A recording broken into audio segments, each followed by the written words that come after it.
нафароне ки аз дарди сутунмуҳра ва дарди буғунҳо ё бемориҳои занона ва мардона ё бемориҳои ҷигар азият мекашанд, пас ба доктор Анвар муроҷиат намоед. Доктор Анвар дар Федератсияи Россия шаҳри Екатеринбург кор ва фаъолият мекунад. Табобат бо доруҳои гиёҳӣ арзон ва дастрас мебошад. Ба рақамҳои рӯи экран ё ба инстаграми доктор муроҷиат. Ассалому алайкум ба ҳама тамошобинони барномаҳои Сорбон Сафаров. Умедвор ҳастам ки тансиҳат ва хонаобод мебошен.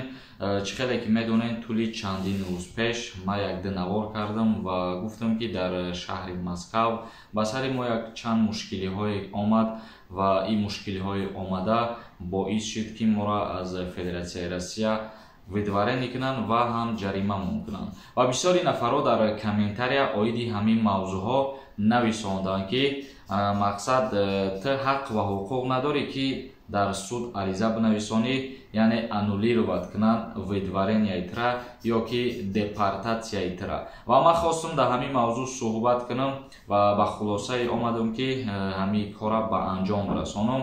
Ва боз бисёри нафаро нависонданд ки ту шахсан худат юристӣ, вале қонуну қоидаҳоро риоя накардӣ.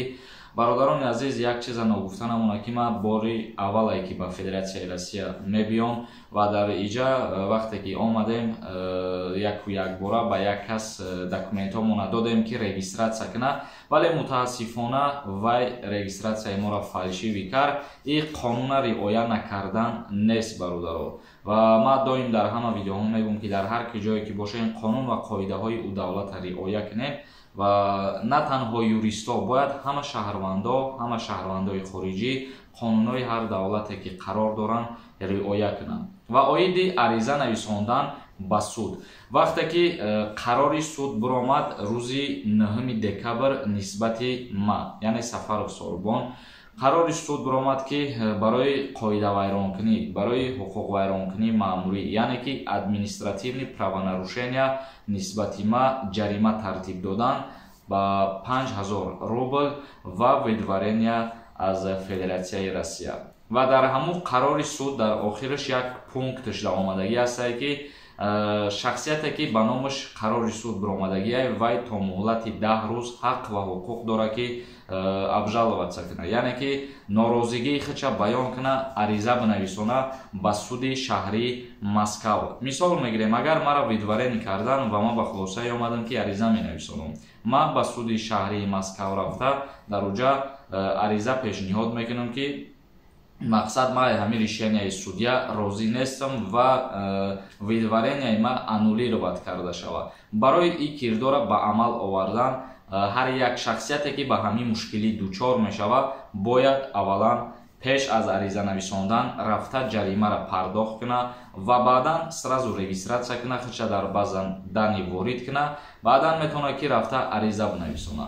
Вақте ки мақсад шумо ариза нависонден, боз дар як пункти қарори суде ки барои видварения мебароранд муҳлат додагӣ ҳастанд. В течение 20 рӯз муҳлате ки ҷарима пардохт кунен ва аз Федератсияи Россия берун бироен. Дар ҳоле ки шумо ҷаримаро пардохт мекунену ариза менависонен, вале аз 20 рӯз зиёд мекаша ҳамин процесс, дар ин ҳолат шумо метавонед ки дар вориди Федератсияи Россия қарор бигиред. Агар ки регистратсияро надошта бошед, шумо ҳақ ва ҳуқуқ доред ки барои ҷаримаро супоридагитон ва барои ҷавоби аризаро гирифтанатон мақсад дар Федератсияи Россия бимонед. Вақте ки шуморо дастгир мекунанд, дар ҳолате ки регистратсия надорен, ҷарима супоридагӣ ҳастен, бояд видварения шавед. Бо рейд мешавад ва шуморо дастгир мекунанд.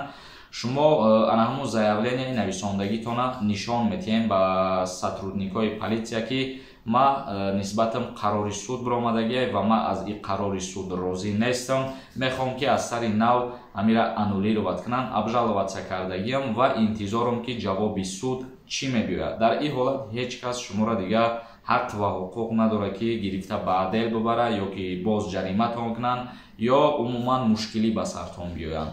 ин мавзӯъ ба ҳамун шахсияте тааллуқ дошт ки ба монанди ма аз Федератсияи Россия видваренишон кардагиянд ва ҳам ҷаримашон кардагиянд. Ба ҳамин хотир агар касе ки бихоҳад дальши дар Федератсияи Россия кору фаъолият кунад, мисол вай ҳақ ва ҳуқуқ дорад ки дар ҳолате ки видваренияш кардагиян ба суди шаҳрӣ рафта ариза binavисона суд ва уҷа ФМС дигар мақомотҳо прокуратура ҳами кирдора ҳами процесса чорабинӣ мекунанд ва баъдан илоҷиш ки боша ҳолатҳое ҳаст мисол ба монанди ма аввалин бор ба Россия омадагӣ бошед ё ки 10-15 рӯз зиёд баъди муҳлати эътибортон истодагӣ бошед мумкин ба назар бигиранд ва видваренияи шуморо аннулировать кунанд. Ба ҳамин хотир ман шахсан худам ба хулосае омадам ки ма бояд ҳуқуқ ва қонунҳое ки дар давлат ҳаст riоя кунам ва ҳамчунон ҳуқуқҳои худма ҳимоя кунам ва норозигии худма баён кунам, ариза binavисонам дар суд ки ма